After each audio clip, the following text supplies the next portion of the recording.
اللہ نے قرآن مجید میں ارشاد فرمایا کہ وَاعْتَصِمُوا بِحَبْلِ اللَّهِ جَمِيعًا وَلَا تَفَرَّقُوا، تم سارے کے سارے مضبوطی کے ساتھ اللہ کی رسی کو چمٹ جاؤ، مضبوطی کے ساتھ پکڑ لو۔ اور اللہ کی رسی سے مراد کیا ہے؟ وہ قرآن مجید۔ علماء نے لکھا ہے کہ اللہ کی رسی سے مراد قرآن مجید ہے، یعنی ساری کائنات کو دعوت دی جا رہی ہے کہ ساری کائنات یکبارگی بھی قرآن کے ساتھ چمٹ جائے اور لاحق ہو جائے اور قرآن کے علم کو حاصل کرنا شروع کر دیں۔ ساری کائنات قرآن کے علم کو حاصل کر بھی لے، پھر بھی قرآن کا علم ختم ہونے والا نہیں ہے۔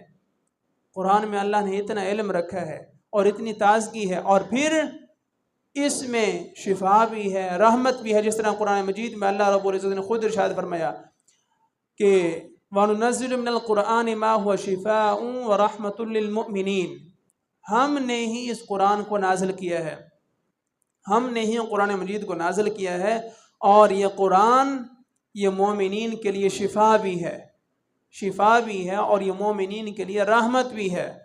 اور البتہ جو ظالم لوگ ہیں ان کے لیے خسارے کا سبب ہے۔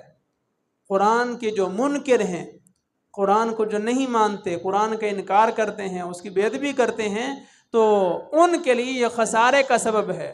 انہیں خسارہ ہی ہوگا کہ قرآن کے ایک رکوع کا انکار کیا، پھر دوسرا رکوع نازل ہوا اس کا انکار کیا، تیسرا نازل ہوا اس کا انکار کیا۔ تو قرآن جس طرح نازل ہوتا گیا اس طرح ظالم جو ہے اس کا انکار کرتے گئے، اور ان کا خسارہ جو ہے وہ بڑھتا ہی چلا گیا۔ وَلَا يَزِيدُ الظَّالِمِينَ إِلَّا خَسَارًا، ظالموں کے لیے جو ہے وہ خسارے کا ہی اضافہ ہے۔